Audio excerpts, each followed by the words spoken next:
चाहता हूं अब आप थोड़ा शांति का सहयोग देंगे। देखिए, आपका ये उत्साह बता रहा है कि आने वाली सरकार हमारी बनेगी। आपका उत्साह बता रहा है ये। अब थोड़ा आप शांत हो जाएं। मैं सबसे पहले बुलाना चाहता हूं अपने सांसद जी को, उनके साथ उनका पुत्र आएगा और बहुत दोनों आके सबसे पहले माननीय सब नेताओं का स्वागत करेंगे। माननीय अखिलेश जी का, माननीय शिवपाल सिंह का, अंशुल जी का। सबसे पहले सांसद जी आए। सबसे पहले सांसद जी सबसे पहले आके, देखिए मैं एक एक करके बुलाता रहूंगा, मैं एक एक करके बुलाता रहूंगा, क्रम से जाते जाए।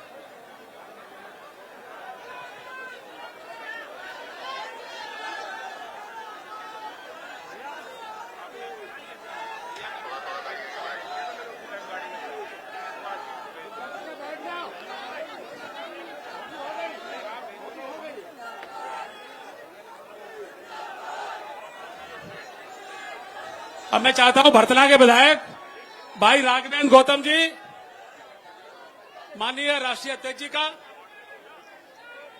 माननीय शिवपाल सिंह का स्वागत करेंगे। भाई अंशु जी का स्वागत करेंगे। ये मुकुट भी पहना रहे हैं हमारे सांसद जी, जो आज के कार्यक्रम के संयोजक हैं। ये मुकुट इस बात का प्रतीक होता है,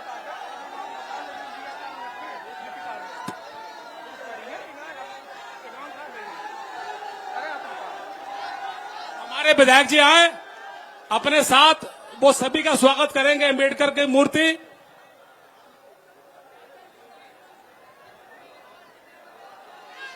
एक प्रतीक क्षण माननीय शिवपाल सिंह जी के लिए है। चल रहा है। इसके बाद हमारे जिलाध्यक्ष जी और वीरभान सिंह महासचिव जी आए। विधायक जी के स्वागत के बाद जिलाध्यक्ष वीरभान सिंह,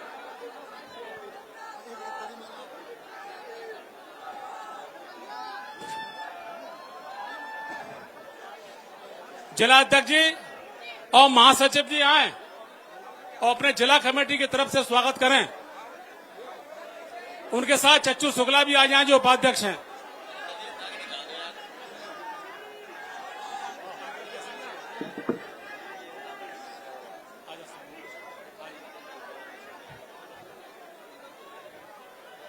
इसके बाद हमारे, और देखो ये हमारा नौजवान आशीष राजपूत एक बहुत शानदार मूर्ति लेकर आए हैं गौतम बुद्ध जी की। सर्वेश शाक जी भी आए जो प्रत्याशी रहे हैं, वो अपना मोमेंटो भेंट करें आगे। सर्वेश शाक जी आए, कहाँ हैं? अन्नू प्रधान वाहेवा, जहां पर भी अन्नू प्रधान आ जाएं। इसके बाद हमारे सैनिक प्रकोष्ठ के जो हैं लोग, ये दीपेन जी आए और मुकुट पहना। दीपेन जी आए, अनीता दिवाकर जी ने पगड़ी पहनाई है। ये दीपेन जी आए और पगड़ी पहना है। ये सभी हमारे सैनिक प्रकोष्ठ के लोग आए, सैनिक प्रकोष्ठ के लोग आए, सैनिक प्रकोष्ठ के लोग आए। भागनगर के ब्लॉक प्रमुख भाई धीरेन्द्र जी, भूपेन्द्र दिवाकर जी, डॉक्टर भूपेन्द्र दिवाकर जी आए और मूर्ति भेंट करें। सैनिक प्रकोष्ठ के हमारे साथी आ जाएं, लेकिन आराम आराम से करें।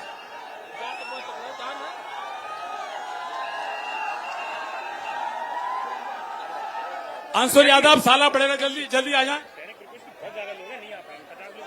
देखो ऐसा है भाई, ये हमसे सिक्योरिटी ने मना कर दिया सैनिक प्रकोष्ठ के लिए। केवल 2 लोग आएंगे, अब याद लो, केवल 2 लोग आएंगे, 2 लोग सैनिक प्रकोष्ठ के। सिक्योरिटी वाले समझे इस बात को, केवल 2 लोग आएंगे।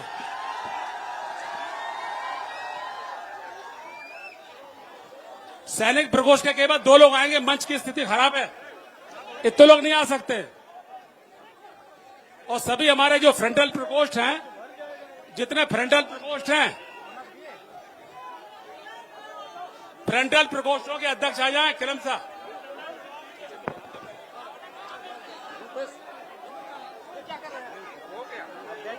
ये पूर्व प्रमुख है यहाँ की। हाँ, अब हमारे सैनिक प्रकोष्ठ वाले देखो आराम से आए। हाँ। अरे पूर्व विधायक गया प्रसाद वर्मा जी के पुत्र सुखदेव जी के पुत्र आ रहे हैं।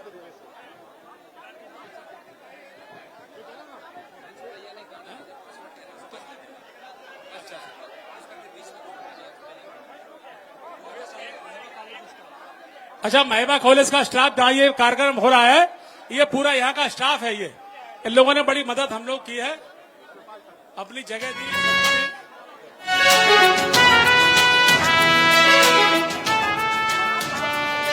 रूपेश कठेरिया जहाँ पर भी हो, उनके साथ वो और है हाकिम सिंह। पर मंडराते खतरों में उन्हें पुकारा है, तब पीडीए के लोगों ने ये मिलकर ललकारा है। जागो उठो समाजवादियों, रक्षा धर्म तुम्हारा है। राजनीति में ये समाजवाद ही स्थिर ध्रुव तारा है। ऐसी स्थिति में केवल अखिलेश ही सहारा है। ऐसी स्थिति में केवल अखिलेश ही सहारा है।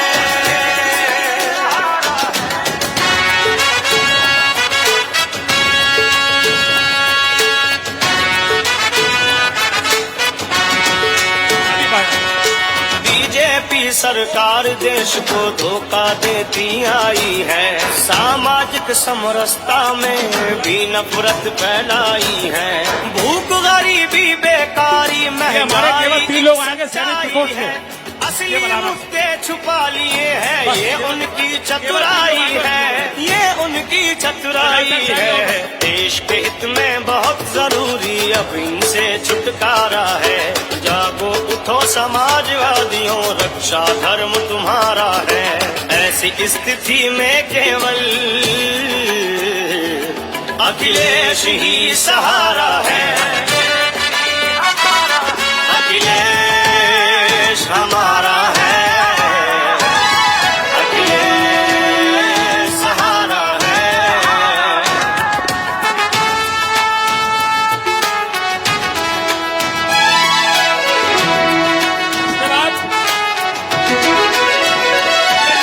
बीजेपी और पूंजीपतियों का गठबंधन ठीक नहीं। लोकतंत्र में एक धर्म का भी अतिरंजन ठीक नहीं। संविधान के बारे में भी इनका चिंतन ठीक नहीं। सुविधाओं में बड़ी विषमता, कहीं प्रबंधन ठीक नहीं, कहीं प्रबंधन ठीक नहीं। इनका मन करता तानाशाही की तरफ इशारा है। जागो उठो समाजवादियों, रक्षा धर्म तुम्हारा है। अखिलेश ही सहारा है। अब सर अंसारी इधर आ जाए, उससे सेट करके आए उसको। देखिए ये गाना तब तक शांति रही। ये निश्चित मानिए आपका जोश बहुत शानदार है, आने वाले दिनों की हाट दे रहा है ये जोश आपका। लेकिन जोश में होश मत खोइए। अब मैं चाहूंगा कि हमारे टंटी यादव, अमित सोनी जी आए। अच्छा, जो ये आ जाए पहले, जो फ्रंटल प्रकोष्ठ के अध्यक्ष हैं। हम आराम आराम से, नहीं, ये अध्यक्ष लोग आ जाए। ये अध्यक्ष चार लोग आएगा, चार लोग आ जाए।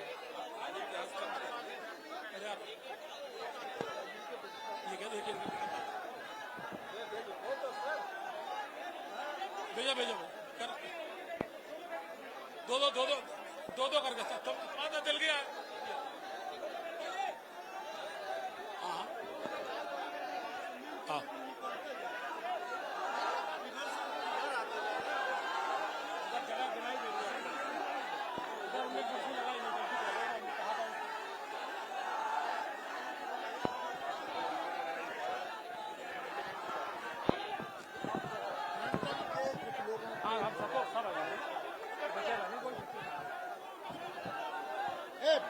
हमारे युवा प्रकोष्ठों के अध्यक्ष आ जाए सभी।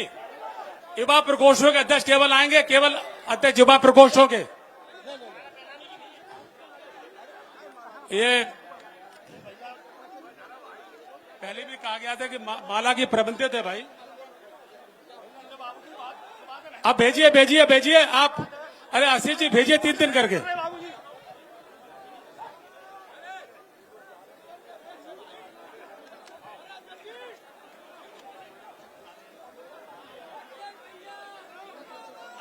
ठीक।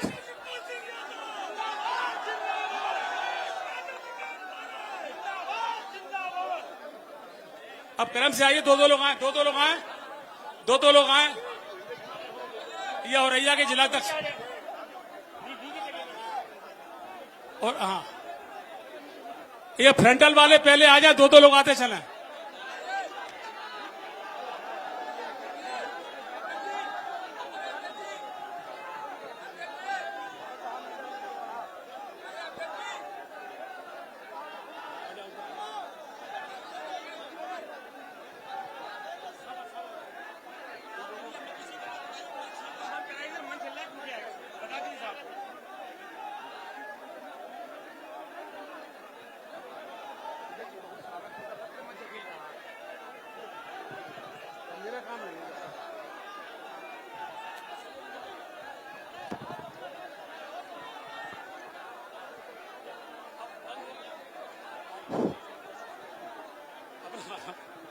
साथियों, सच बात यह है कि माननीय राष्ट्राध्यक्ष जी बहुत दोनों बाद महवा आए हैं, तो यहाँ के लोगों का मन था उनसे मिलने का, उनकी बात सुनने का।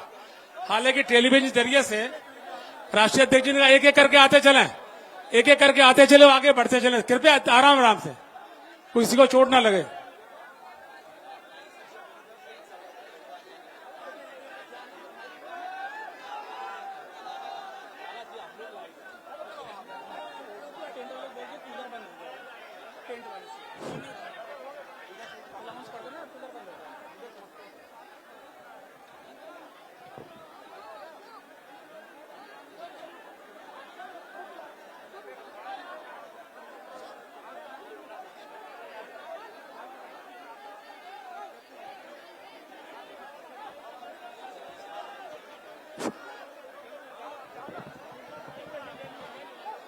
अच्छा, इसी क्रम में मैं चाहता हूं कि हमारे जिलाध्यक्ष, देखिए राष्ट्रीय अध्यक्ष जी ने कहा है कि सम्मान चलता रहेगा, लेकिन साथ साथ में अपने संबोधन चलते रहे।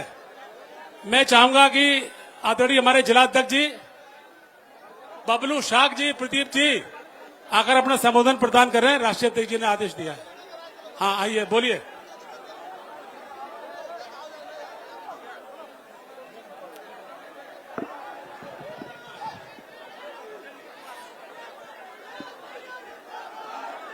पहले तो सभी लोगों से मेरा निवेदन है कि आप लोग बैठ जाएं।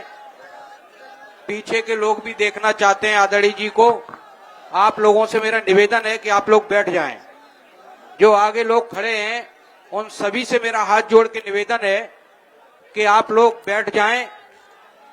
मुझे पता है कि जो उत्साह आपके सामने है कि पीडीए के जनक आपके सामने पहली बार आए, इसलिए आप लोग बैठ जाएं और सब लोगों को देखने दें। आज मुझे अभी आदेश हुआ है,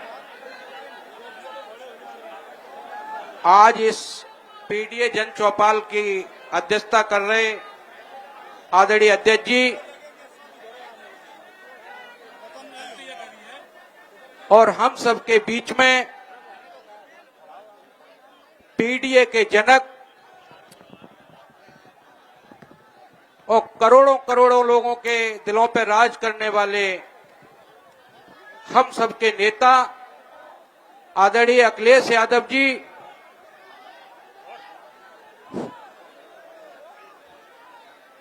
और हम सबके जननायक विकास पुरुष, बहुत बहुत सम्मानित आदरणीय चाचा शिवपाल सिंह यादव जी और यहां पर उपस्थित बदायूं के सांसद बहुत बहुत सम्मानित आदरणीय आदित्य यादव जी इटावा के सांसद बहुत बहुत सम्मानित आदरणीय जितेंद्र दौरे जी, एटा के सांसद बहुत बहुत सम्मानित आदरणीय देवेश साक्य जी, और इस जिले के प्रथम नागरिक बहुत बहुत सम्मानित अंशुल यादव जी, मंच पर बैठे हुए बहुत बहुत सम्मानित पूर्व मंत्री दद्दा राम सेवक यादव जी,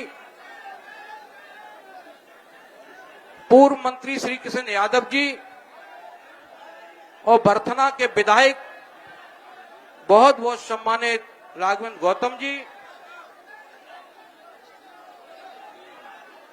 और मंच पर बैठे सभी जिनका हम नाम नहीं ले पा रहे, सभी सम्मानित नेतागण, और यहां उपस्थित बहुत बहुत देवतुल्य जनता। साथियों, आज बहुत खुशी का दिन है कि जैसा हम लोग जानते हैं और पढ़ते हैं कि महवा ब्लॉक एशिया का सबसे बड़ा ब्लॉक है, और उस ब्लॉक में इस ब्लॉक ने वो करके दिखाया है, शायद किसी भी ब्लॉक में डॉक्टर भीमराव अंबेडकर की इतनी बड़ी मूर्ति का अनावरण हुआ हो।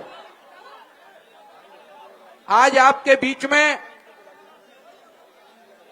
ब्लॉक प्रमुख आदरणीय सांसद जी के कर कमलों से ये मूर्ति की स्थापना हुई है, और इसका उद्घाटन पीडीए के जनक और जननायक चाचा शिवपाल सिंह यादव जी द्वारा किया गया है। तो सबसे पहले मैं इस महवा की जनता को और यहां उपस्थित सभी लोगों को बहुत बहुत बधाई देता हूं। साथियों, जैसा आप लोगों को पता है, समाजवादी पार्टी संविधान बचाने का काम कर रही है। भारतीय जनता पार्टी संविधान के साथ छेड़छाड़ कर रही है। तो हमारे नेता आदरणीय अखिलेश यादव जी ने इस लड़ाई को लड़ने का काम किया है, और ये तय किया है कि जब तक हम समाजवादी लोग इस भारतीय जनता पार्टी को उखाड़ फेंकेंगे नहीं, तब तक समाजवादी पार्टी और बाबा साहब के विचारों को शांत नहीं होने देंगे। तो इसलिए साथियों, हम यहां आए हुए सभी मेहमानों का और आप सभी से एक निवेदन करता हूं कि आगे आने वाली 2027 हम सब मिलके आदरणीय अखिलेश यादव जी को मुख्यमंत्री बनाना है। यही आप लोगों से मेरी अपील है, और मैं अपनी बात समाप्त करता हूं। जय हिंद, जय समाजवाद, जय भीम।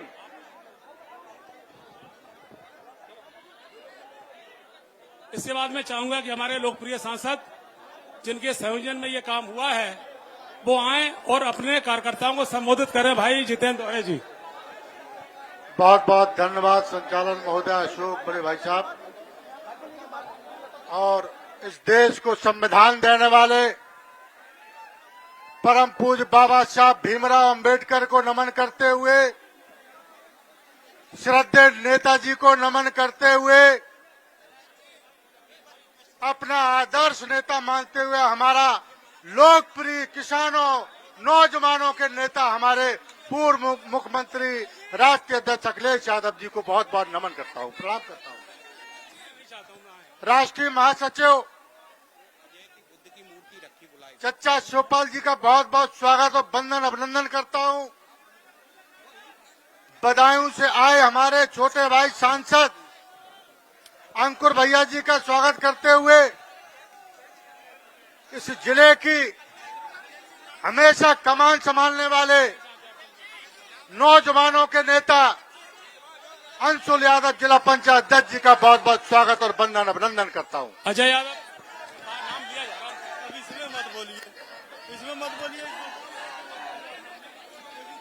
और यहाँ पर मंच पर सभी के नाम लेंगे तो टाइम लगेगा, क्योंकि हमें निर्देश भी हुआ है कि 2 मिनट में अपनी बात खत्म करें।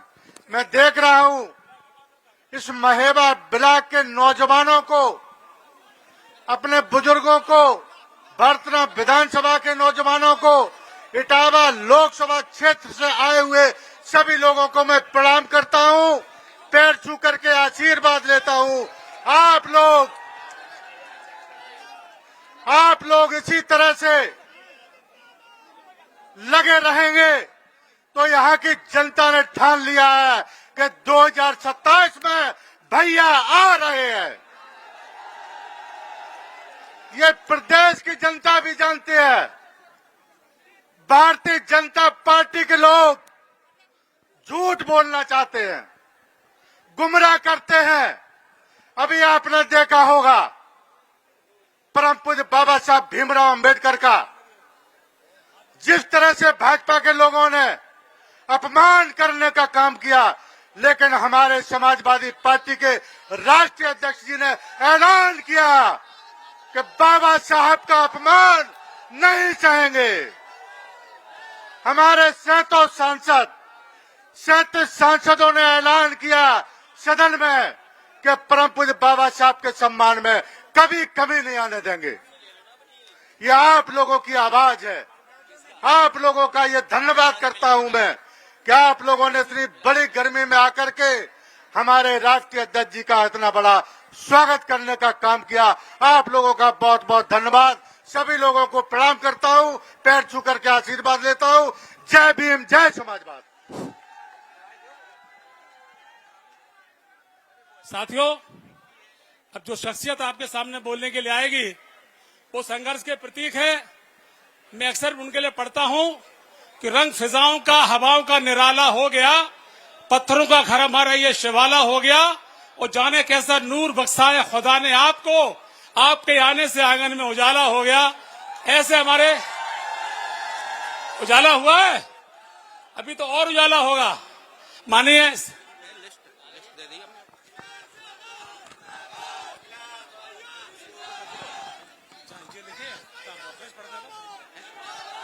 जगह जहां फ्लेस लगे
माननीय नहीं बोल दिया था, माननीय शिवपाल सिंह जी के मैंने शेर पढ़ दिया था कि वो आए, वो अपने वक्तव्य से आप सबको उत्साह प्रदान का काम करें।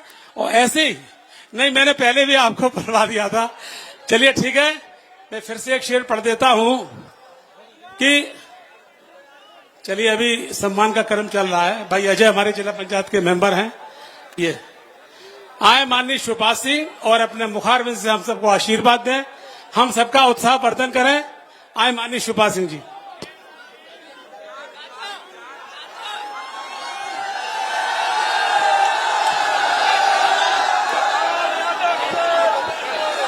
हमारे बस में नहीं है।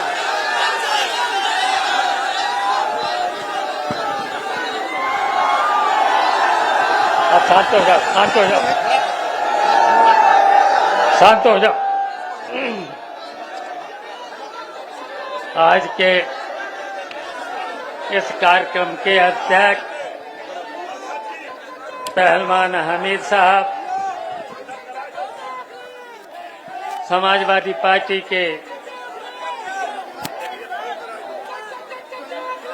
आज के कार्यक्रम के मुख्य अतिथि समाजवादी पार्टी के राष्ट्रीय अध्यक्ष अखिलेश यादव जी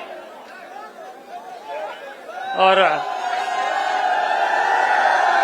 इस कार्यक्रम के आयोजक सांसद जितेंद्र दोहरे जी और आज के जो मूर्ति का, बाबा साहब की मूर्ति का जो अनावरण हुआ है, उसमें सबसे बड़ा सहयोग है ब्लॉक प्रमुख पवित्रा जी, विधायक राघवेंद्र सिंह जी,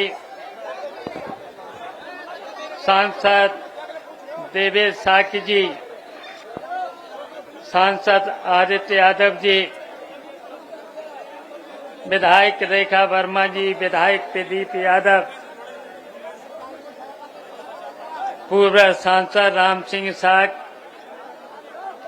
प्रदेश सचिव महिला अनीता दिवाकर जी, और यहाँ मंच पर बहुत से लोग बैठे हैं।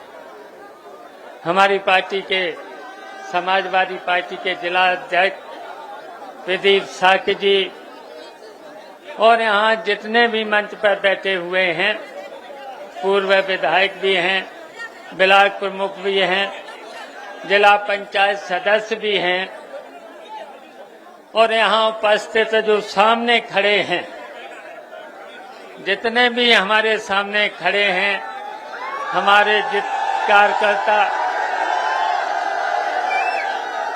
साथियों और दोस्तों,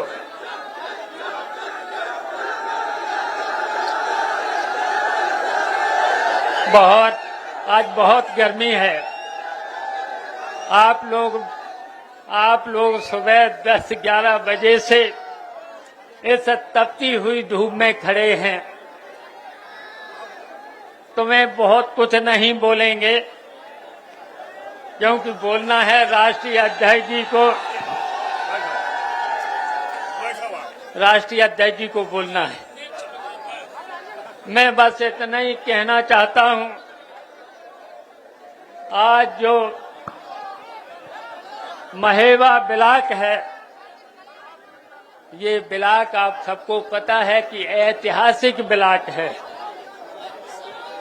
और पूरी एशिया में सबसे पहले इसी महेवा ब्लॉक को बनाया गया था। और वो बनाया इसलिए गया था कि हमारा प्रदेश, और प्रदेश ही नहीं, हमारा देश विकास का काम हर गांव गली व दबे पिसे लोगों को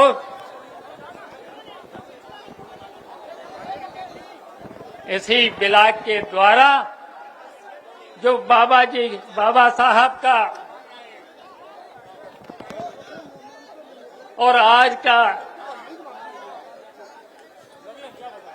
आज का ये जो दिन बहुत ही गौरवपूर्ण दिन है, और इसलिए भी जो बाबा साहब ने जो हमको संविधान दिया है, और उसी संविधान पर चल करके जो बहुत पायदान में सबसे पीछे चले गए हैं जो लोग, जो दबे पिछले अल्पसंख्यक से लेकर के दलित से लेकर के जो समाज में बहुत पीछे पायदान पर चले गए हैं, और जो बाबा साहब ने संविधान दिया है, बाबा साहब उन लोगों की आवाज थे। तो उन पर चल करके सामाजिक न्याय, जो बाबा साहब ने सामाजिक न्याय देने का काम किया है, तो आज जो बाबा साहब का अभी जो सपना था वो सपना अधूरा है। इसलिए हम आज इस महेवा ब्लॉक की ब्लॉक प्रमुख और सांसद जितेंद्र दोहरे जी को बधाई देना चाहता हूं। उन्होंने एक ऐतिहासिक काम किया है, इस ऐतिहासिक ब्लॉक में एक ऐतिहासिक काम किया है। बाबा साहब की मूर्ति लगा करके एक संदेश दिया है। जो गरीब हैं, जो आज तक दबे कुचले हैं, जिनका आज तक शोषण हुआ है, तो बाबा साहब के आदर्शों पर चल करके, उनके विचारों पर को आगे बढ़ा करके हम लोगों को, और आपको याद होगा बाबा साहब ने जो हमें संविधान दिया है, उसी संविधान से इन दबे पिछले जो बहुत पीछे चले गए हैं, उनको सामाजिक न्याय दिला करके आगे लाना है। और हम अपने साथियों से यही अपील करेंगे, हम अपने साथियों से यही, आज जो आजादी के बाद आज भी जो बाबा साहब का सपना था, जो बाबा साहब का मिशन था, जो आज तक अधूरा है, आज तक जो पूरा नहीं हुआ है, तो हम लोगों की समाजवादियों से लेकर के और जो अम्बेडकरवादी हम लोग मिलकर के उस सपने, बाबा साहब के सपने को पूरा करने का काम करेंगे। और हमें, हमारी जानकारी में है आज इटावा ही नहीं, औरैया जो लोग संविधान की जिनको रक्षा करनी है, संविधान को जिसको पालन करना है, जिनको पालन करना है, जब बहुत से ऐसे अधिकारी भी हैं आज बाबा साहब के संविधान का आज तक बाबा साहब के संविधान का पालन नहीं कर रहे हैं। ऐसे बहुत से अधिकारी हैं जो दलित हैं, वंचित हैं, उनके अधिकारों को पूरा नहीं कर रहे हैं। मेरी जानकारी में है, तो हमें तो अपने कार्यकर्ताओं से कहेंगे, और जो संविधान का पालन नहीं कर रहे हैं, जो वंचित, शोषित, अल्पसंख्यक से लेकर के दलित से लेकर के जो शोषण कर रहे हैं, न्याय नहीं दे रहे हैं, उनकी आप सब लोग सूची जरूर बना लेना। और यहीं तक हम भी सूची बना रहे हैं, तो हमारी अपील है कि जो बाबा साहब के संविधान में जो अधिकार मिला है, उसका जो अधिकारी पालन नहीं कर रहे हैं, तो उनका नाम आप लोग नोट अपनी डायरी पर नोट जरूर कर लेना। और इसलिए कर लेना देखिए, जब हम सब लोग मिल करके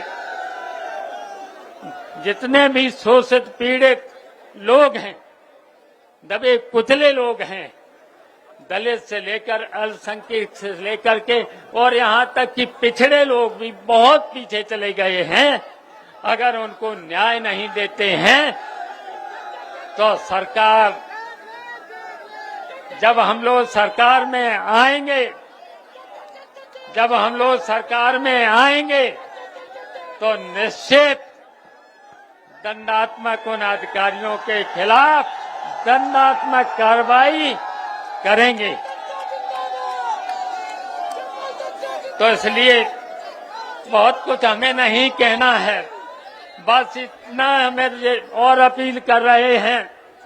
आज से सब लोग, वैसे तो हम जानते हैं समाजवादी पार्टी के कार्यकर्ता और अंबेडकर वाहिनी से लेकर के जो अंबेडकर बाबा साहब के आदर्शों पर चलने वाले लोग हैं, हम सब लोग मिलकर के इस निकम्मी बेईमान सरकार को 2027 में हटाएंगे।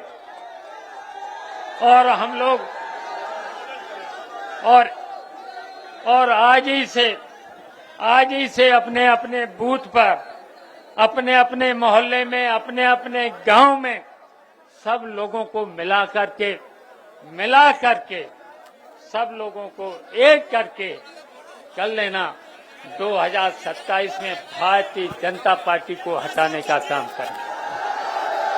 और हम जानते हैं कि हमारे जो कार्यकर्ता हैं, और आज पूरे उत्तर प्रदेश में ही नहीं, इस भारतीय जनता पार्टी के लोगों ने बेईमान, सबसे ज्यादा बेईमान भारतीय जनता पार्टी जो रिश्वत ले रही है, थानों से लेकर तहसीलों से लेकर के, और भारतीय जनता पार्टी के लोग दलाली कर रहे हैं। उनके भी नाम नोट करना है, उनके भी नाम करना है।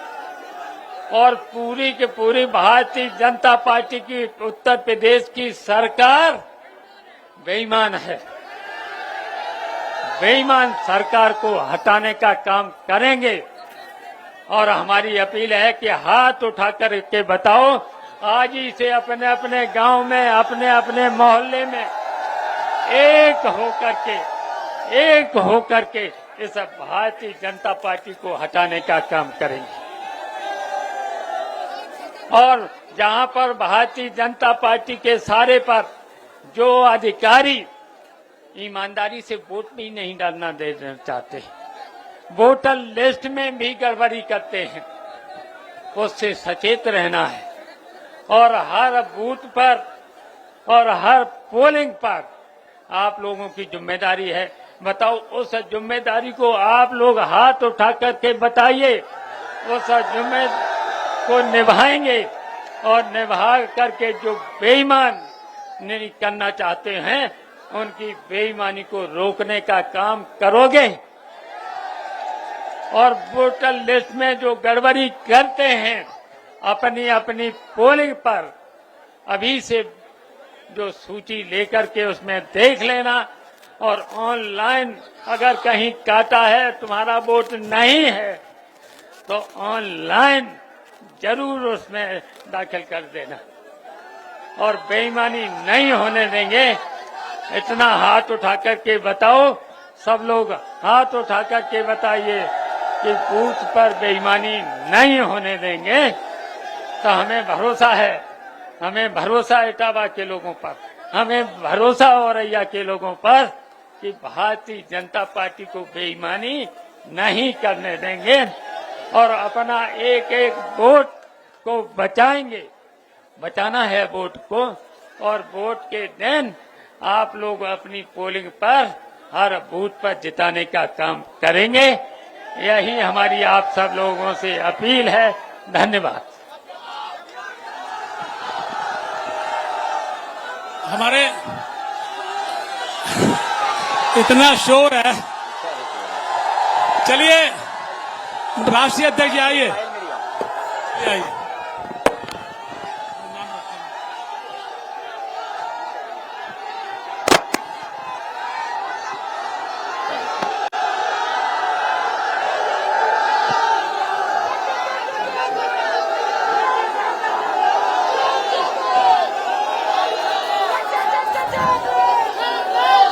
इस सभा की अध्यक्षता कर रहे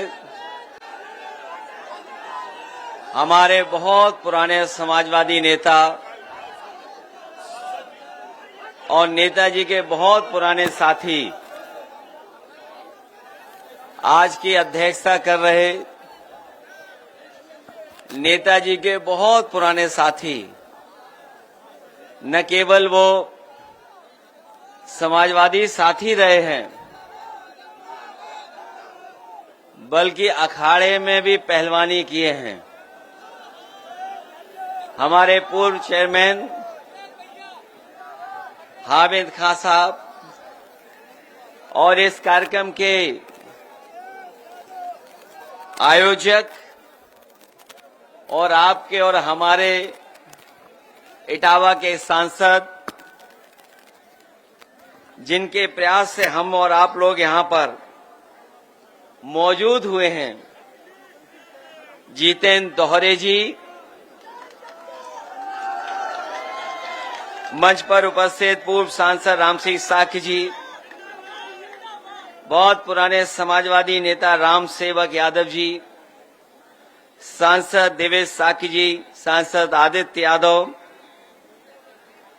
प्रदीप साकी बबलू जी, समाजवादी पार्टी के जिले के अध्यक्ष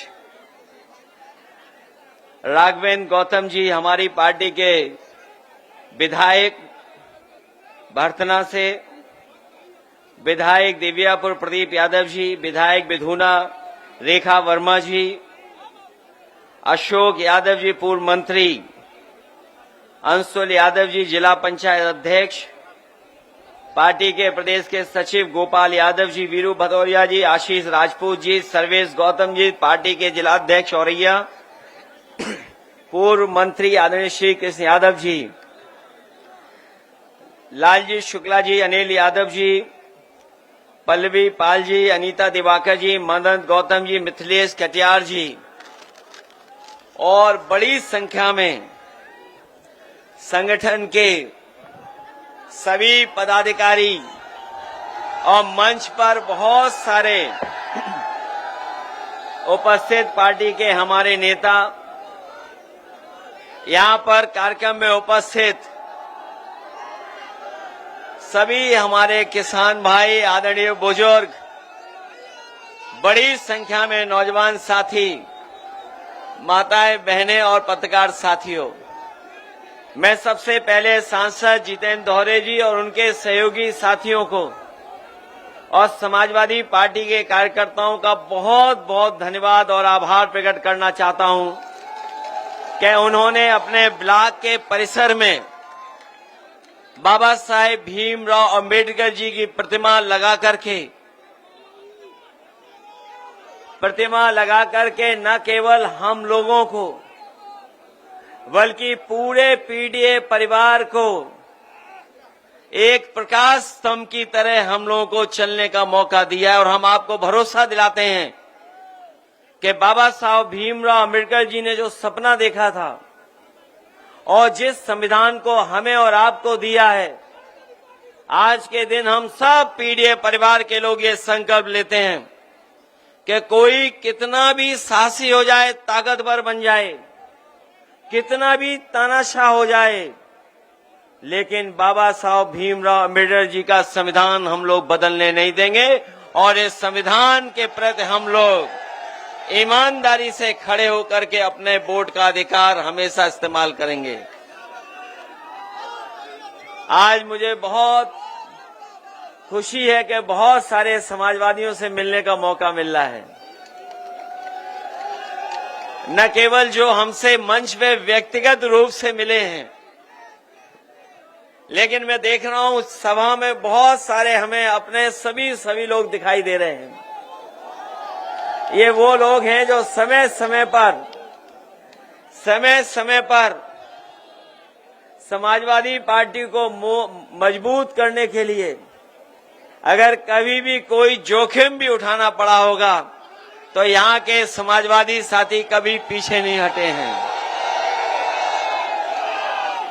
ये ब्लॉक महेवा ब्लॉक, जैसा कि आप सब जानते होंगे, न जाने कितनी बार आपने सुना होगा, ये भारत का और उत्तर प्रदेश का पहला ब्लॉक बना था।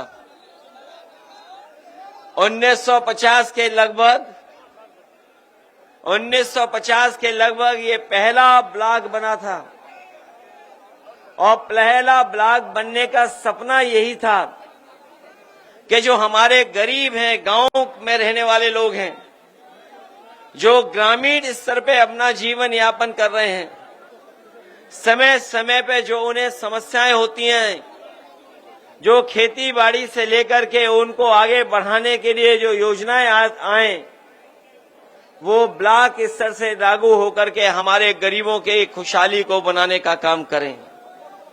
लेकिन इधर हम जब लोग पीछे मुड़ के देखते हैं, जो ब्लॉक का सपना था वो सपना ही रह गया।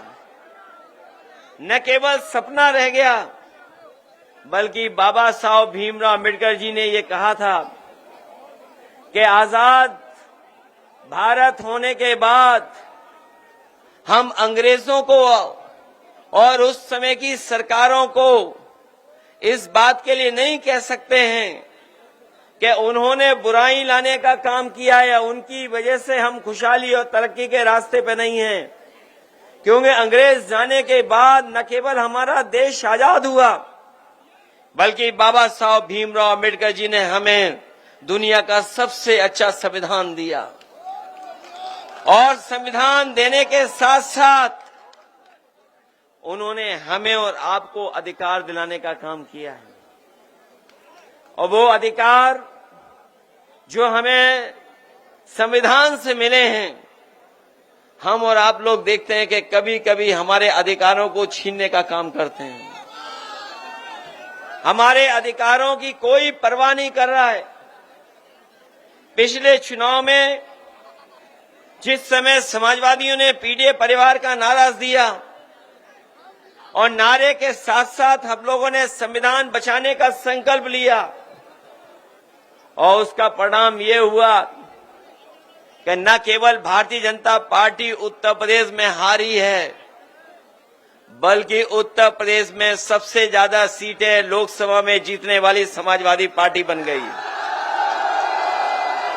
आज पीडीए और संविधान और बाबा साहब भीमराव अम्बेडकर जी का संविधान, डॉक्टर राम मनोहर लोहिया के हमारा समाजवादी चिंतन और नेताजी के संघर्ष की वजह से आज हम लोग सबसे बड़ी पार्टी हैं उत्तर प्रदेश में, जहां इंडिया गठबंधन ने सबसे ज्यादा सीटें जीती, वहीं भारतीय जनता पार्टी को हम लोगों ने बहुमत से दूर करने का काम भी किया है। आज उनका बहुमत नहीं है। वैसे तो इटावा औरैया वाले लोग बहुत क्रांतिकारी हैं और क्रांतिकारी हों भी क्यों नहीं, ये हमारे इटावा औरैया वाले जो इतिहास के पन्नों को पलटते होंगे, जो इतिहास को जानते होंगे, ये इटावा औरैया का बहुत महत्वपूर्ण इतिहास रहा है। और यहाँ के लोग क्रांतिकारी क्यों न हो, जब चंबल बगल में बह रही हो और जहां हमें रिवाइंस देखने को मिलती हो, मुझे नहीं लगता है कि कहीं भी ऐसी बेहड़ होगी देश में जैसी बेहड़ हमारे आपके जिलों में है। केवल हमारा इतिहास चंबल बेहड़ से नहीं है, बल्कि इतिहास जो जानते होंगे इटावा का, वो जानते होंगे ए.ओ. ह्यूम, जो ए.ओ. ह्यूम थे, जब 1857 की आजादी की लड़ाई हुई और उसमें यहां के जो कलेक्टर इटावा के थे, उन्हें क्रांतिकारियों का मुकाबला करने के लिए उन्हें भागना पड़ा और यहां से भाग करके निकल गए। और इतिहास ये भी कहता है कि ए.ओ. ह्यूम जब 1857 की हमारी आजादी की लड़ाई थी, उसमें उसी तरह भागे थे जैसे एक बार कोई बाबा जी दिल्ली में भागे थे कपड़े पहन करके। ये इतिहास के पन्नों में दर्ज है। ये वही ओयूम है जिन्होंने कांग्रेस की स्थापना करने का काम किया था। ये जो कांग्रेस बनी है पार्टी, जो एओयू का योगदान भी है, लेकिन अंग्रेज भी थे वो। इतिहास ये भी कहता है कि जब वो भारत छोड़ के गए थे, जब यहां से उन्हें जाना पड़ा, तो अपना सामान तो ले ही गए थे, लेकिन देश की चिड़ियों को भी पैकेट में बंद कर करके ले गए थे। और जो जानकारी मिलती है, उस जानकारी में यह है कि लगभग 5000 लकड़ी के डब्बों में चिड़ियों को भर करके यहां से ले गए थे। और उसी की वजह से जो यहां से चिड़िया लेके गए थे, वो उसी से म्यूजियम बना था जाकर के। न केवल एओयूम का यहां का है हमारा इतिहास, बल्कि औरैया के लोग जानते होंगे गेंदालाल दीक्षित का भी बहुत बड़ा योगदान है आजादी को दिलाने में। उन्होंने जो मैनपुरी कॉन्स्पिरेसी के वजह से जो उन्हें प्रताड़ना झेलनी पड़ी, जो गेंदालाल दीक्षित जी थे, उनका बहुत बड़ा योगदान है कि बिस्मिल जैसे क्रांतिकारियों को अपने साथ लेकर के इस दोनों जिले जो आज हो गए हैं, उसमें तमाम क्रांतिकारियों को उन्होंने जगाया, अपने साथ लेकर के चलने का काम किया। न केवल क्रांतिकारियों का इतिहास है, बल्कि सुनने में आता है एक समय ऐसा था कि यहां से अच्छे डकैत भी कहीं नहीं हुआ करते थे। जो डकैत हुए हैं, उनकी अपनी अपनी अलग कहानियां हैं। जो उस पीढ़ी के कुछ लोग बचे हों, शायद अब नहीं बचे होंगे, लेकिन हमें कुछ बुजुर्ग दिखाई दे रहे हैं जो इन इलाकों पे रहते होंगे। उन्होंने देखा होगा कभी कभी घोड़ों से भी वो आते थे। उस समय भी अन्याय था। वो भी कहानियां हैं बहुत सारी डकैतों की, जिसकी वजह से इटावा, मैनपुरी और औरैया और आपके बगल के जिलों का, जो मध्य प्रदेश के जिले की एक पहचान बनी है। उस समय भी तमाम ऐसे लोग हुए पैदा जिन्होंने अन्याय के खिलाफ लड़ने का काम किया। हमारे साथी जो फूलन देवी का नाम ले रहे हैं, फूलन देवी का भी एक अलग इतिहास है। और शायद धरती पर, दुनिया के इतिहास में इतना प्रताड़ना, इतना अन्याय, इतना अपमान किसी महिला का नहीं हुआ होगा जो फूलन देवी का एक समय पर हुआ है। इतिहास अलग अलग तरीके से लिखा गया। मुझे याद है कि फिल्म बनाने वाले जिन्होंने फूलन देवी फिल्म बनाई थी, जो फिल्म बनाई थी बैंडिट क्वीन, एक बहुत बड़े डायरेक्टर हैं। वो हमें एक हवाई जहाज में टकरा गए थे। उस समय हमारे साथ हमारे अंकल भी थे। वो एक लंबी यात्रा थी। उन्होंने उस फिल्म के बारे में जिक्र किया और पूछा कि ये बताओ, जब फिल्म अंत हो रही है, बात खत्म हो रही है, तो आपने नेताजी और समाजवादियों का नाम क्यों नहीं लिखा? जिन लोगों ने फिल्म देखी होगी, अगर यूट्यूब, नेटफ्लिक्स, तमाम प्लेटफॉर्म हैं, और आखिरी में यही आता है कि एक पिछड़ी जाति की सरकार आई, उसने फूलन देवी पर मुकदमे वापस लिए, और न केवल मुकदमे वापस लिए बल्कि छुड़वाया। और हमें खुशी है इस बात की कि नेताजी ने उनके साथ जो व्यवहार हुआ, जो अपमान हुआ था, उसको सम्मान बदलने के लिए नेताजी ने और समाजवादी पार्टी ने लोकसभा में पहुंचाने का काम किया। और ये शर्त थी, बहुत लोग इतिहास ये नहीं जानते होंगे, वो शर्त ये थी, जब आत्मसमर्पण हुआ था, उस समय मुख्यमंत्री अर्जुन सिंह जी थे और उस समय आत्मसमर्पण के समय ये तय हुआ था कि जो जो डाकू इस समय आत्मसमर्पण कर रहे हैं इन सब को छोड़ दिया जाएगा। उस समय जिन जिन ने आत्मसमर्पण किया था सब डकैत छोड़ दिए गए थे, केवल फूलन देवी को नहीं छोड़ा गया था। इसीलिए उसी आधार पर नेताजी ने उनके केस वापस लेकर के लोकसभा में भी पहुंचाने का काम किया।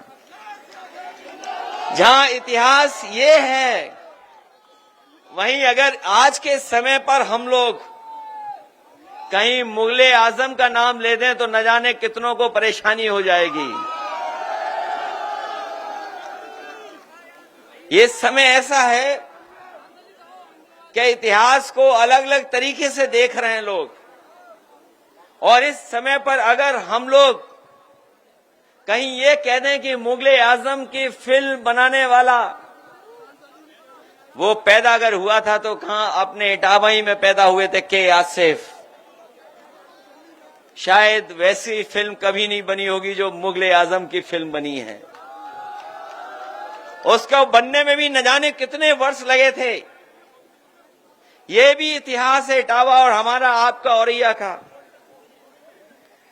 जहां ये इतिहास है वहीं ये भी है कि बहुजन समाज पार्टी के संस्थापक को अगर लोकसभा में किसी ने पहुंचाया था तो यहीं के मतदाता खड़े हुए ने उन्होंने लोकसभा में पहुंचाने का काम किया था। वो जीत नहीं पा रहे थे कहीं से, वो नहीं जीत पा रहे थे कहीं।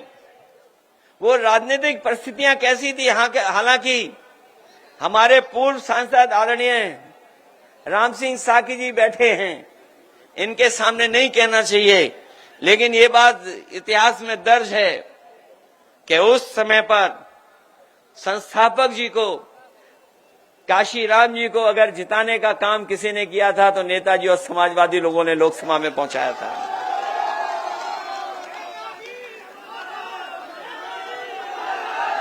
ये भी एक इटावा और औरैया का इतिहास है, जहां पर डाकू होते थे, जाने क्या क्या इतिहास था वहां पर। आजकल कौन है? आजकल आवाज बब्बर शेरों की आती है। ये लाइन सफारी जो बनी है देश की पहली है, पहली लाइन सफारी है जहां पर शेर पैदा हो रहे हैं। जहां पर कभी डाकू बनते थे लोग, डाकू बनते थे, वहां पर आजकल शेर पैदा हो रहे हैं। और अभी सुनने में आया 1 महीना हुआ नहीं है 3 शेर और पैदा हो गए वहां पर। जब गोरखपुर वालों को शेर चाहिए था, गोरखपुर वालों को शेर चाहिए था, तो हमारे पत्रकार साथी जानते होंगे शेरों को किसी ने खाना खिलाया तो इटावा वालों ने खाना खिलाया था। वही शेर गए हैं गोरखपुर, और वो गोरखपुर वाले ऐसे हैं कि वो शेर को खुले में नहीं रख सकते हैं।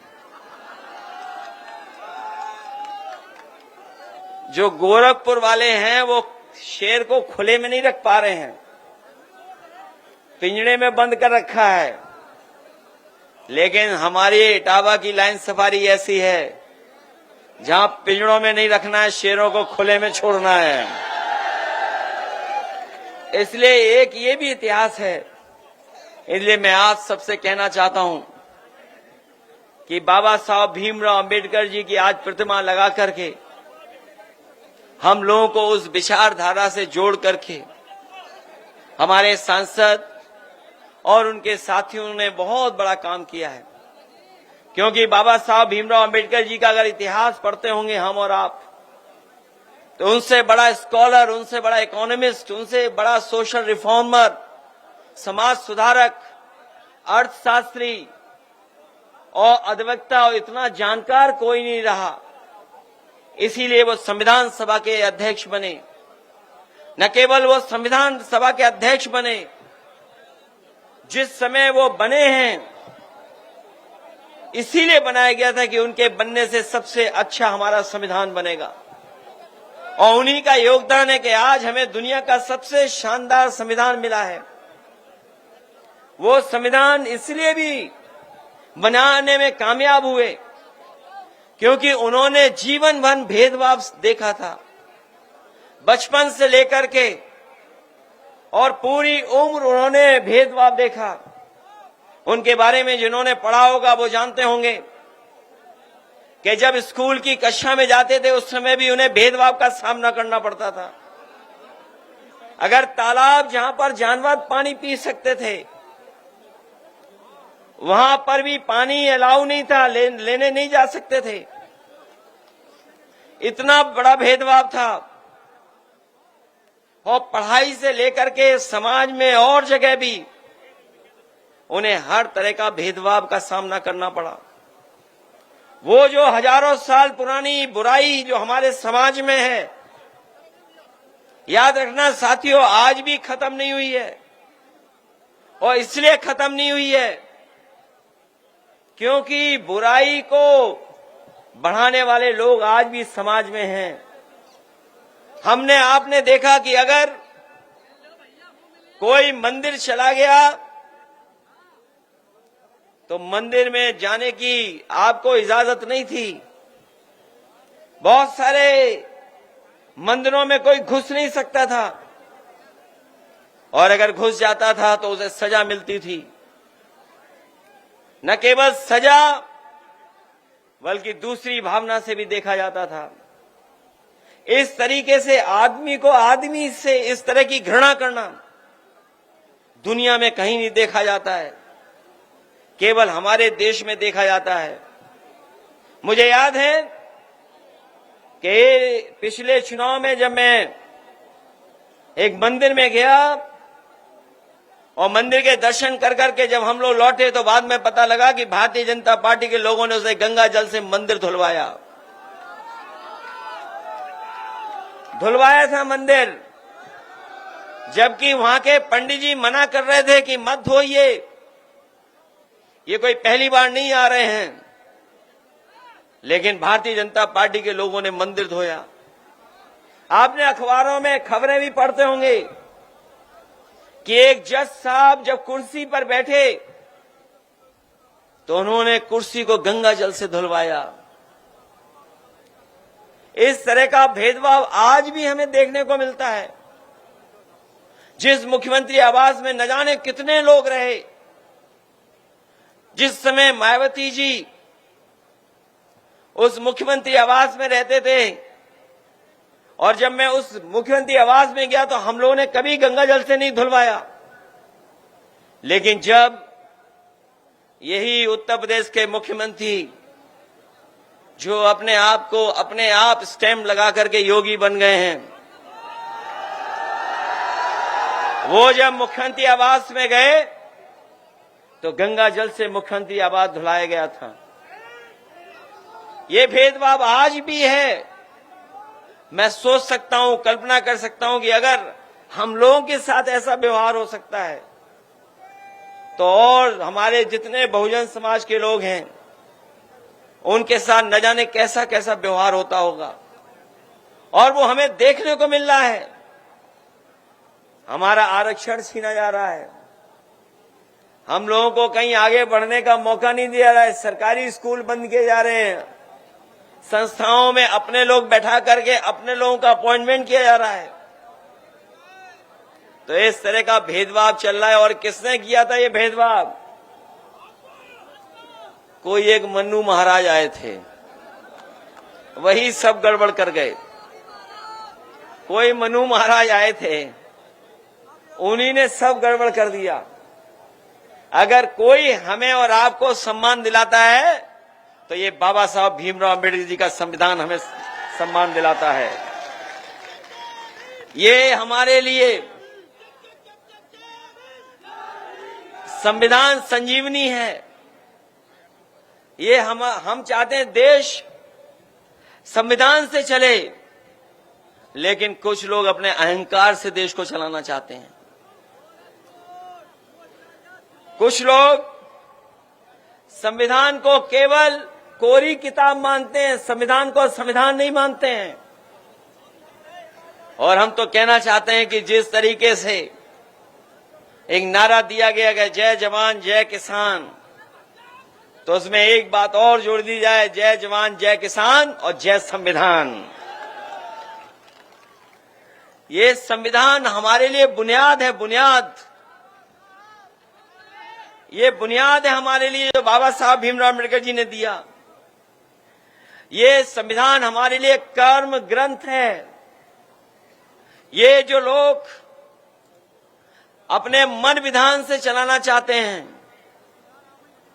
मन विधान से चलाना चाहते हैं, उन्हें हम लोग कहना चाहते हैं कि ये देश बाबा साहब भीमराव अम्बेडकर जी के संविधान से चलेगा। उसके लिए हम लोग संकल्प ले रहे हैं।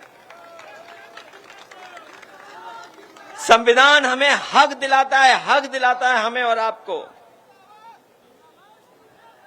संविधान हमें हक दिलाता है।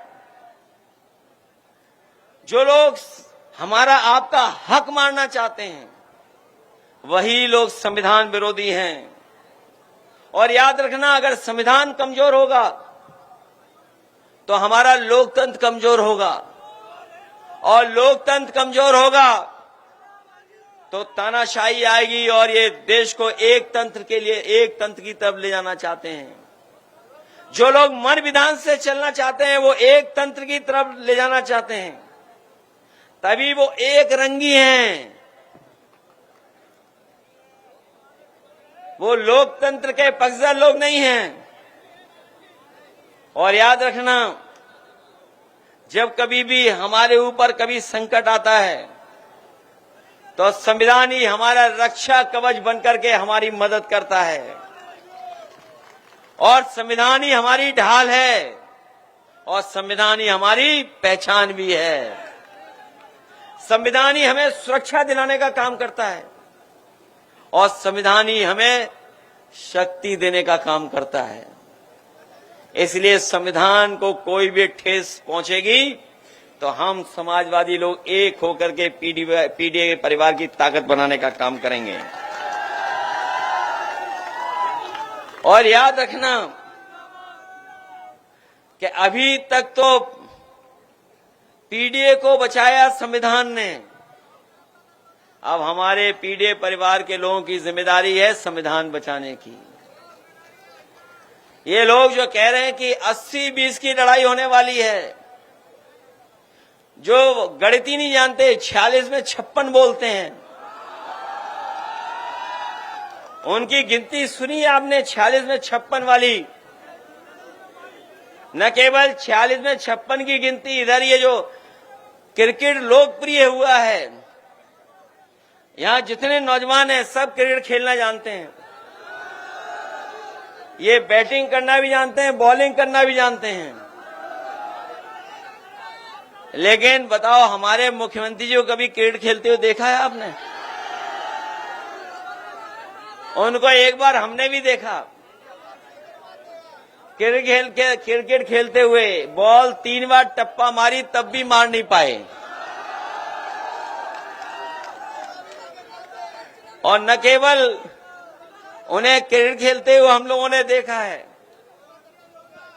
बल्कि हम लोगों ने उन्हें एक टांग पर खड़े होकर के योगा करते हुए देखा है।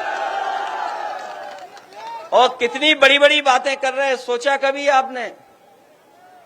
कितनी बड़ी बड़ी बातें कर रहे हैं कि देश को हम और प्रदेश को $1 ट्रिलियन की इकोनॉमी बना देंगे। ये $1 ट्रिलियन जो बोल रहे हैं, वो इसलिए बोल रहे हैं कि गरीब हमारा समझे ही नहीं कि ट्रिलियन क्या होता है। उसे लगता हो कि कोई बड़ी चीज होने जा रही है ट्रिलियन। इसलिए मैं कहना चाहता हूं, ये धोखा दे रहे हैं। और क्या कहते हैं कि अर्थव्यवस्था हमारी और आगे चली जा रही है। बताओ, पूरा देख लो, सड़क के आसपास गांव गेहूं खड़ा हुआ है। बताओ, कहीं कोई कीमत दे पा रहे हैं आज? और याद कीजिए, यही भारतीय जनता पार्टी के लोग हैं जिन्होंने कहा था कि किसानों की हम आय दोगुनी कर देंगे। बताओ, ये गेहूं लेकर के आए हो, क्या आय दोगुनी हो गई तुम्हारी? और आय दोगुने का कौन सा हिसाब किताब लगाएं, ये भारतीय जनता पार्टी के लोग बताते ही नहीं हैं। ये आय दोगुने का हिसाब किताब कौन सा है कि अगर हम खाद लेने जाएं तो बताओ खाद की बोरी से कितना गायब हो गया उसमें से, और डीएपी की बोरी से, और संग में जो आपको जबरदस्ती दिलवा रहे थे नैनो यूरिया। बताओ पत्रकार साथी कोई कहानी नहीं लिखते।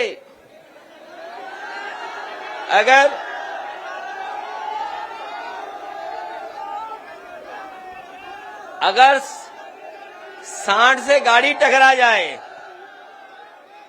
अगर सांड कहीं टकरा जाए तो इनके लिए खबर है, लेकिन नैनो यूरिया किसी काम नहीं आ रही, वो खबर ही नहीं है इनको। बताओ किसान भाइयों, नैनो यूरिया खरीदवा दी आपसे कि नहीं खरीदवाई इन्होंने? और ये तो महेवा है, यहां तो बहुत पढ़े लिखे बुद्धिजीवी लोग रहते होंगे। बताओ नैनो यूरिया से कौन सा खेती को लाभ हो रहा है? कोई लाभ हो रहा तो बता दो हमें। और सुनने में आ रहा है कि जिस तरीके से उद्योगपति भारत का पैसा लेके भाग गए, वैसे ये नैनो यूरिया बनाने वाले साइंटिस्ट भी भारत छोड़ के भाग गए हैं। बताओ कीटनाशक दवाइयां महंगी हो गई, डीजल पेट्रोल महंगा हो गया, और गैस का सिलेंडर जो फ्री मिलना था वो बताओ कहां मिल रहा है? और कहीं फ्री मिल रहा हो तो बताओ डीजल पेट्रोल महंगा होता चला जा रहा है।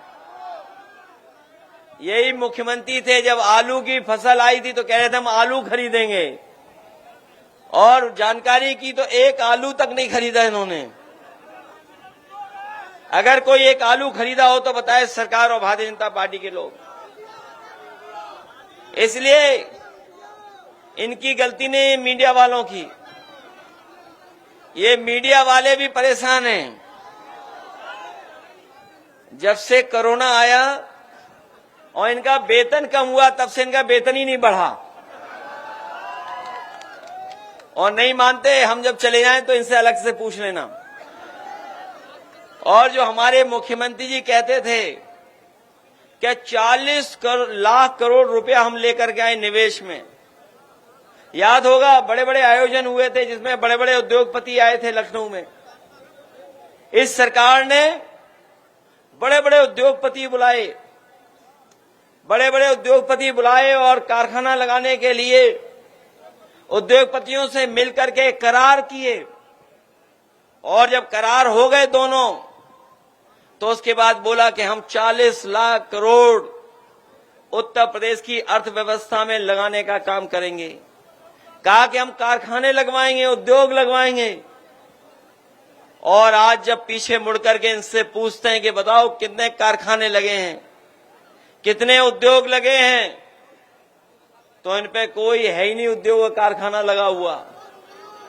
कोई उद्योग कारखाना नहीं लगा। नौजवान साथियों, ये जितना सामान है आपके हाथ में या जो आ रहा है बाहर से, ये हमारी अर्थव्यवस्था को डुबा रहा है। कोई कारखाना नहीं लगने देंगे। ये बीजेपी वाले पहले तो अमेरिका से समझौता करते थे, इन्होंने उससे ज्यादा चीन से समझौता कर लिया। अभी अमेरिका ने तो पाबंदियां लगाई हैं, थोड़ा बहुत सुनने में आया पीछे हट गया अमेरिका, पाबंदियां कम की हैं। लेकिन याद रखना, अमेरिका बहुत ताकतवर देश है। वो अपने लोगों के हित और अपने देश की अर्थव्यवस्था को लेकर के, अगर अमेरिका को कोई फैसला लेना होगा वो देश ले लेगा फैसला। और इसीलिए वहां पर पाबंदी लग रही है कि कोई भी चीज लाओगे तो टैक्स देना पड़ेगा, और इतना टैक्स देना पड़ेगा। और वहीं हमारे भारत के लोग और उद्योगपति और बीजेपी के लोग मिलकर के चीन से लगातार संबंध बना रहे हैं, व्यापारिक संबंध बना रहे हैं। आज भारत का सबसे ज्यादा व्यापार चीन से हो रहा है, सब सामान वहीं से आ जा रहा है।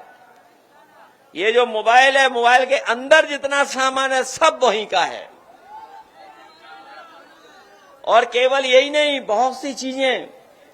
इसलिए आज के दौर में हम लोगों को क्या रास्ता चुनना है, ये तय करना है। रास्ता क्या हो हमारा, आपका। उद्योग कैसे लगे, कारखाने कैसे लगे, हमारे किसान जो गांव में है उसके पैदावार की सही कीमत कैसे मिले।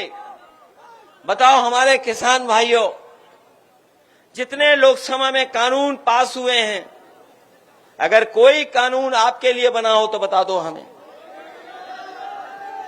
अभी अभी जो कानून पास किया है, अभी अभी जो कानून पास हुआ है, बताओ उससे हमारे किसान भाइयों के गेहूं को कौन सा फायदा होने जा रहा है। बताओ, कोई फायदा हो रहा तो बताओ उस कानून से। अरे जिनको जमीन चाहिए वो आए चंबल और हिना के पास, जितनी जमीन चाहो तो ले लो यहां पर आकर के। बताओ है जमीन या कि नहीं है। बताइए, जमीन पे नजर है इनकी, दुकान मकान घर पे नजर है बीजेपी वालों की। और हमें और आपके बीच में खाई पैदा हो जाए, हमारे आपके बीच में दूरियां हो जाएं, ये दूरियां बढ़ाने वाले कानून ला रहे हैं। याद रखना साथियों, ये नाकाम लोग हैं, काम नहीं कर पा रहे हैं। इन्होंने हमारे नौजवानों को बेरोजगार बना दिया, इन्हें नौकरी नहीं दी, इन्हें कोई नौकरी नहीं दी। और जो बताइए फौज की भर्ती होती थी, इटावा औरैया और पूरे उत्तर प्रदेश में सबसे ज्यादा फौज में भर्ती होती थी। और अभी सुनने में आया है कि फौज में 1 लाख की कमी है। बताइए, 1 लाख की कमी है। जहां कमी फौज में है और हमारे नौजवान जो वर्दी पहन करके देश की सेवा करना चाहते हैं उन्हें नौकरी नहीं दे रहे हैं। इसलिए नौजवान साथियों, हम आपको भरोसा दिला के जा रहे हैं, समाजवादी सरकार जब भी ताकतवर आएगी, बनेगी और सरकार में पहुंचेगी तो अग्निवीर जैसी व्यवस्था हमेशा के लिए खत्म कराने का काम करेंगे। अग्निवीर हम लोग स्वीकार नहीं कर सकते हैं। और हमारे नौजवान को काम चाहिए, रोजगार चाहिए और नौकरी चाहिए। हमारा समाजवादियों का सपना था, हम लोगों का सपना था कि सड़कें बने, उद्योग लगे, मंडियां बने। हालांकि अब तो ये भी चौड़ी कर ली सड़क, अब तीन लेन की बना दी। हम लोगों की नकल कर रहे हैं ये लोग। हम लोगों ने आगरा लखनऊ एक्सप्रेसवे बताओ 3 लेन का बनाया कि नहीं बनाया।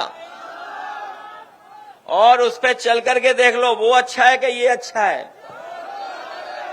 और जिन्होंने बुंदेलखंड पे थोड़ा बहुत चले होंगे वो बताओ बुंदेलखंड कैसी सड़क बनी है। सब लूट लिया उसमें। ये दिखा रहा कैसे चल रहे हैं, सड़क पे कैसे चलते हैं। ये कह रहा नागिन की तरह चलते हैं। सोचिए आप, कैसा बुंदेलखंड। और मुख्यमंत्री जी कह रहे हैं कोई भ्रष्टाचार नहीं हुआ। याद रखना, जिस दिन से सड़क का उद्घाटन हुआ उसी दिन से मेंटेनेंस हो रहा उस पे। और पूर्वांचल भी हम लोगों की बनाई हुई है। देश के प्रधानमंत्री जो हवाई जहाज लेकर के उतरे थे सड़क पर, वो किसी और की देन नहीं थी, वो समाजवादियों की देन थी। समाजवादी पार्टी ने ऐसा एक्सप्रेसवे बनवाया कि उसमें समय पड़ने पे हवाई जहाज उतार दो। और याद होगा आपको, जिस समय आगरा लखनऊ एक्सप्रेसवे का उद्घाटन किया था, नेताजी वहां पर मौजूद थे, उनके जन्मदिन पर हम लोगों ने उद्घाटन किया था। और एयरफोर्स के सबसे बेहतरीन हवाई जहाज जो थे सुकोई, मिराज, उनको सड़क पे उतारने का काम समाजवादी लोगों ने किया था। याद है कि नहीं याद है। और वो सड़क इसलिए बना रहे थे, उसके आसपास मंडियां बने और मंडियां बना करके हम अपने किसानों को कीमत दिलवा दें। मैं आज भी किसान भाइयों से कह के जा रहा हूं कि जब भी समाजवादियों की सरकार बनेगी हम अपने किसानों की पैदावार का मुनाफा ज्यादा दिलाएंगे, जिससे उनके जीवन में खुशहाली आने का काम करे। आय कैसे बढ़े? सोचो, आपसे गेहूं खरीद लिया, मुझे सुनने में आया है, मैंने जानकारी की है कि पूरा मध्य प्रदेश का गेहूं और ज्यादातर उत्तर प्रदेश का गेहूं बड़ी बड़ी कंपनियों ने खरीद लिया है, बड़े बड़े फ्लोर मिल मालिकों ने खरीद लिया। आपने किसान भाइयों को ने तो आड़तियों को दे दिया होगा। हो सकता है आड़तियां आपके पास आए हों, जिससे नुकसान आपका ज्यादा ना हो, बारदाना वगैरह का खर्चा न करना पड़े। इसलिए आड़तिया आपसे लेके चला गया गेहूं और वो जाकर के बड़े बड़े उद्योगपतियों को पहुंचा रहा है या आटा वाले मिल वालों को पहुंचा रहा है। आपका गेहूं सस्ता खरीद लिया, लेकिन जब डबल रोटी खरीदोगे, बिस्किट खरीदोगे या पैकेट वाला आटा खरीदोगे, तो बताओ मुनाफा किसके पास जा रहा है? आटा किसान का और मुनाफा बड़े लोगों का। गेहूं आपका खरीदा गया, लेकिन पैकेट बना करके जब आपके पास आ गया तो महंगा लेना पड़ रहा है कि नहीं लेना पड़ रहा है? और गेहूं क्या हिसाब है और आटा क्या हिसाब है? बताओ, पैकेट वाला आटा क्या हिसाब है? सोचिए आप, आटा वाला, और वो तो पार्ले वाली बात तो याद होगी आपको, इतना बड़ा पैकेट इतना हो गया कि नहीं छोटा? और सुनने में आ रहा बिस्कुट भी छोटा कर रहे हैं अब तो, और बाद में देखना बिस्किट भी आपको दवाई की तरह टैबलेट मिलेगी, लीजिए एक बिस्किट खाइए हो जाइए। ये हालत है कि नहीं है? क्योंकि महंगाई बढ़ रही है, वो मुनाफा अपना कम नहीं होने दे रहे हैं, क्योंकि वो मुनाफा कमाना चाहते हैं। और ये दूध का भी सत्यानाश कर दिया इन्होंने। हम लोग चाहते थे कि हमारा किसान अगर जानवर रख ले तो दूध से भी मुनाफा हो जाए उसको, लेकिन ये सरकार के लोग मुनाफा नहीं होने दे रहे हैं। हम अपने किसान भाइयों को भरोसा दिला के जा रहे हैं, अगर गाय बढ़ानी है तो गाय का दूध महंगा खरीदना पड़ेगा, और अगर देसी गाय बढ़ानी है तो देसी गाय के दूध के ज्यादा पैसा देना पड़ेगा। ये जो चक्कर होता है फैट का कंटेंट, कि फैट कितना है, अरे भाई भैंस के दूध में तो फैट होगा ही होगा, लेकिन सुनने में आता है कि गाय के दूध में बुद्धि होती है। तो इसलिए अगर गाय का दूध महंगा बिकेगा तो गाय बचेगी। ये भाजपाई लोग सांड पसंद करते हैं, गोबर पसंद करते हैं, इन्हें गोबर की बहुत चिंता है। अगर भाजपाइयों ने कहा कुछ और तो हम लोग कहेंगे कि भाजपाइयों लोग गोबर ले जाओ, हमसे जितना चाहते हो हम लोग तुम्हें भिजवा देंगे फ्री। सोचिए आप, प्रधान परेशान है गौ सेवा से, बताओ हैं परेशान कि नहीं है? मैं चाहता हूं सरकार ये बताए कि आज पूरे उत्तर प्रदेश में गौशाला में कितनी गायें हैं, पूरे उत्तर प्रदेश में गौशाला में कितनी गायें हैं, कितने सांड हैं, इसकी गिनती बताएं, और कितनों की जान चली जा रही इसकी गिनती बताएं, और उनकी गाय की गौशाला में रखवाली के लिए, दवाई के लिए और इंतजाम के लिए कितना पैसा खर्च कर रहे हैं ये बताएं। जैसे इन्होंने कुंभ की गिनती नहीं बताई है, वैसे ये गाय और सांड की गिनती भी नहीं बताएंगे। सुनने में आया जब पुलिस इन पे कम पड़ जाती है तो सड़क पे यातायात के लिए उन्हें ही भेज देते हैं कि भाई तुम ही जाओ संभालो, पुलिस तो है नहीं, अब तुम ही समझा रही है यातायात। बताओ सड़कों पे हैं कि नहीं है? इसलिए तमाम समस्याएं इन्होंने पैदा की हैं भारतीय जनता पार्टी ने। न किसान को सुविधा दी, न हमारे नौजवान को नौकरी रोजगार दिया, महंगाई बढ़ा दी, और भ्रष्टाचार तो ऐसा बढ़ाया है जिसकी आप कल्पना नहीं कर सकते हो। बताओ भ्रष्टाचार कहां पहुंच गया। अभी तक की कोई सरकार इतनी भ्रष्ट नहीं आई जितनी भारतीय जनता पार्टी की है। और अगर रिकॉर्ड निकालोगे आप, रिकॉर्ड, अगर कई सरकारों के रिकॉर्ड किसी के पास हों, तो अगर वो रिकॉर्डों में तुलना करेगा तो सबसे ज्यादा भ्रष्ट सरकार अगर कोई होगी तो वो भारतीय जनता पार्टी की निकलेगी। और भ्रष्टाचार यहां तक है कि एक आईएएस पकड़ा गया लेन देन कर करके। बताओ आईएएस है गायब कि नहीं है? ये सरकार और पुलिस जाने कहां ढूंढ रही है, वो जाने कहां ढूंढ रही, ढूंढ ही नहीं पा रही है। और याद रखना, ये पैसे के लेन देन की लड़ाई नहीं थी, ये पैसे के बंटवारे की लड़ाई थी, इसलिए फंस गया वो। और सच्चाई ये है कि जो आईएएस घूम रहे हैं, गायब हैं, कहीं लापता जो हैं, वो कहीं और नहीं छिपे हैं, योगी जी के मुख्यमंत्री आवास में ही कहीं बैठे हुए हैं। बताओ, कोई कल्पना कर सकता है कि आईएएस इस तरह का व्यवहार करे? और केवल आईएएस नहीं, 302, 307 में बताओ एक आईपीएस फरार था कि नहीं था? ये कहते हैं कानून व्यवस्था अच्छी हो गई। इनकी सरकार में तो पुलिस अपहरण कर रही है, पुलिस एफआईआर लिखा रही है, पुलिस पकड़ने जा रही है, पुलिस को पकड़ रही है। बताओ, ये है इनकी पुलिस की। बताओ, ये सच्चाई है कि नहीं है? अभी तक तो हम आप लोग देखते थे कि पुलिस चोर को पकड़ रही है, लेकिन अब पुलिस को पकड़ रही है। बताइए कि नहीं सच्चाई है? इतना पुलिस को भी खराब किसी ने नहीं किया जितना इस सरकार ने कर दिया। ये डायल 100 जो बनाई थी गाड़ी या पुलिस, इसलिए बनाई थी कि गांव में दिक्कत हो, झगड़ा हो तो पुलिस मदद करे जाके आपकी। लेकिन अब ये पुलिस मदद करने नहीं जाती है, आपकी जेब खाली करवाने जाती है। जो काम इन्हें समझौता कराना चाहिए, ये समझौता नहीं कराते। ये आपकी जेब देखते हैं, जेब में कितना माल है, और माल निकालते हैं।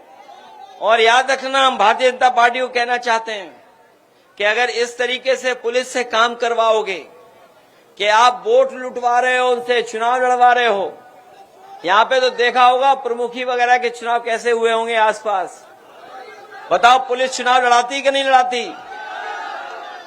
तो जब पुलिस से वोट पड़वाओगे, पुलिस से ये काम करवाओगे, तो पुलिस भी तो बेईमानी करेगी, फिर कैसे रोक लोगे आप? और उसी का परिणाम है कि आज पुलिस पे भी उंगलियां उठ रही हैं और इतनी गंभीर शिकायतें आ रही जिसकी आप कल्पना नहीं कर सकते हो। ये तो अस्पताल तो सब खराब कर दिए।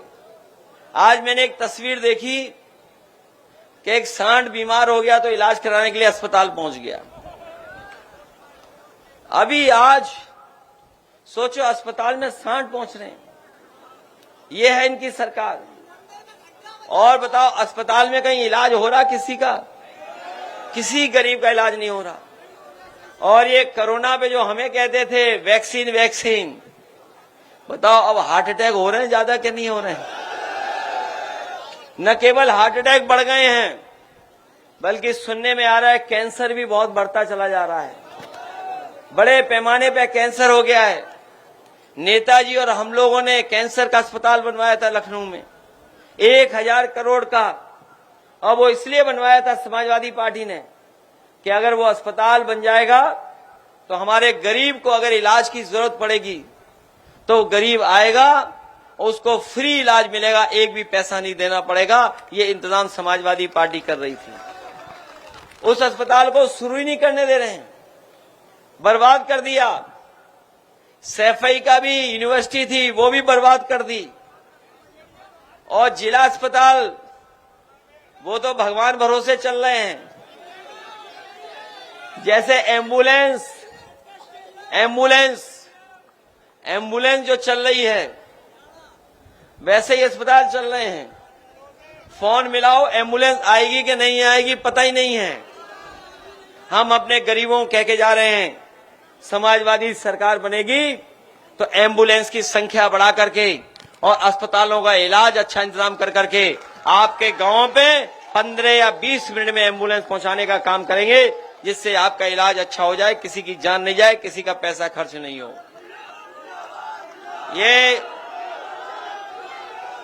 ये सुविधा देंगे।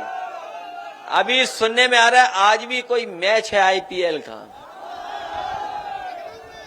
हम तो अब देखते नहीं आईपीएल, इसलिए नहीं देखते क्योंकि भाजपा की सरकार आ गई है। इन्होंने कोई स्टेडियम ही नहीं बनवाया। बताओ आईपीएल उत्तर प्रदेश में कहां हो रहा है? जो समाजवादी सरकार में बना था स्टेडियम, वहीं पर आईपीएल हो रहा है। और हम आपको भरोसा दिलाते हैं नौजवानों को, जिस तरीके से हम लोग टेनिस क्रिकेट का टूर्नामेंट कराने लगे थे, याद होगा, अपने नौजवानों के पढ़ाई के लिए, काम, नौकरी, रोजगार के साथ साथ अगर स्वास्थ्य बेहतर करने के लिए खेलों का बढ़ावा देना पड़ेगा तो आईपीएल से बेहतर व्यवस्था कर करके अपने नौजवानों को खेल से भी जोड़ने का काम करेंगे, जिससे उनका भविष्य भी बेहतर हो सके। इसलिए इस मौके पर मैं आपसे धन्यवाद देना चाहता हूं और बधाई देना चाहता हूं एक शानदार कार्यक्रम के लिए। शानदार कार्यक्रम के लिए मैं आपको बधाई देना चाहता हूं। और जो हमारे सांसद जी ने कार्यक्रम कराया, उनके सहयोगी साथियों ने, उनको भी हम बहुत बधाई देते हैं कि उन्होंने बहुत सही समय पर कार्यक्रम कराया है। जो कार्यक्रम आपने किया है, इससे जुड़ करके लोग बाबा साहब के बारे में न केवल पढ़ेंगे जानेंगे, बल्कि बाबा साहब भीमराव अम्बेडकर के रास्ते पे चल करके जो समय समय पर अपमान होता है, जो प्रभुत्ववादी लोग हैं, जो ताकतवर लोग हैं, जो समय समय पर अपमानित करते हैं, उनका मुकाबला करने का काम करेंगे। और वही बात जो हमारे साथी कह रहे हैं, हम यही कहना चाहते हैं, इतिहास पे झगड़ा किसी को नहीं करना चाहिए। इतिहास क्या था उस पे झगड़ा नहीं करना चाहिए, क्योंकि इतिहास में अच्छी चीजें भी दफन है, बुराई भी दफन है। अच्छी चीजें और तरीके से हैं, बुराई भी है। किसी का इतिहास उठा करके देख लो, अच्छा बुरा सब मिल जाएगा। इसलिए मैं कहना चाहता हूं, जो इतिहास हमें आगे ना बढ़ने दे, जो इतिहास हमें विकास के लिए रोकता हो, जो इतिहास हमारी एकता को लड़ाता हो, उस इतिहास को इतिहास रहना चाहिए। इतिहास को नहीं बदलना चाहिए, इतिहास को नई तरीके से नहीं बताना चाहिए। और अगर कोई हमारे रामजी राज सुमन जी या किसी भी कार्यकर्ता का अपमान करेगा तो हम लोग भी समाजवादी लोग उसके साथ खड़े दिखाई देंगे, उसकी सम्मान की लड़ाई लड़ने का काम करेंगे। और ये सेना वेना सब नकली है, याद रखना। हिटलर ने भी बनाई थी एक ट्रूपर। हिटलर अपने समय पर एक फौज रखता था, अपने कार्यकर्ताओं को पुलिस की वर्दी पहना देता था, फौज की वर्दी पहनाता था, फिर अपने विरोधी लोगों को पिटवाता था। उसका नाम था ट्रूपर्स, कहा करते थे उसे। ये बीजेपी वालों की ये ट्रूपर है, ये जो सेना दिखाई दे रही है, ये कोई सेना वेना नहीं है, सब बीजेपी वाले लोग हैं, सब बीजेपी वाले हैं। उनके चेहरे मिला लो, गांव मिला लो, वोट निकाल लो, सब बीजेपी वाले निकलेंगे, कोई नहीं निकलेगा। इसलिए ये सरकार की जिम्मेदारी है हमारे सांसद के सम्मान बचाने की, क्योंकि संविधान हमारा रक्षा कवच है। संविधान हमें ताकत देता है, शक्ति देता है। संविधान ही हमें समय समय पर आगे बढ़ने का मौका देगा, हक दिलाता है संविधान। इसलिए बाबा साहब भीमराव अम्बेडकर को याद करते हुए हमें पूरा भरोसा है कि आप सब लोग मिलकर के हमारे पीडीए परिवार को बढ़ाने का काम करेंगे। पीडीए से जुड़ करके हम लोग 90% आबादी जो है, 90% आबादी है, उसको साथ लेकर के चलने का काम करेंगे, जिससे भारतीय जनता पार्टी का हम लोग मुकाबला कर सके। इन्हीं शब्दों के साथ आप सबका बहुत बहुत धन्यवाद और बहुत बहुत आभार प्रकट करता हूं। मुझे पूरा भरोसा है कि जिस तरह महोबा के लोगों ने और आसपास के लोगों ने समाजवादी पार्टी के प्रति ये जो लगाव दिखाया है, मैं आपका बहुत बहुत आभारी हूँ। मैं धन्यवाद देता हूँ कि आप लोगों ने इतनी गर्मी में आकर के काम छोड़ करके इसको सफल बनाने का काम किया है। ये जो आप लोग इतनी गर्मी में आए हैं, ये हम लोगों को भी ऊर्जा देता है, और ये जो आपका जोश दिखाई दे रहा है, यही ऊर्जा दे रहा है कि आने वाले समय में 2027 में समाजवादियों की सरकार उत्तर प्रदेश में होगी। बहुत बहुत धन्यवाद।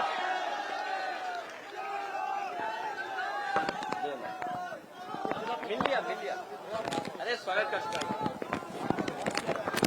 सबको बहुत बहुत धन्यवाद।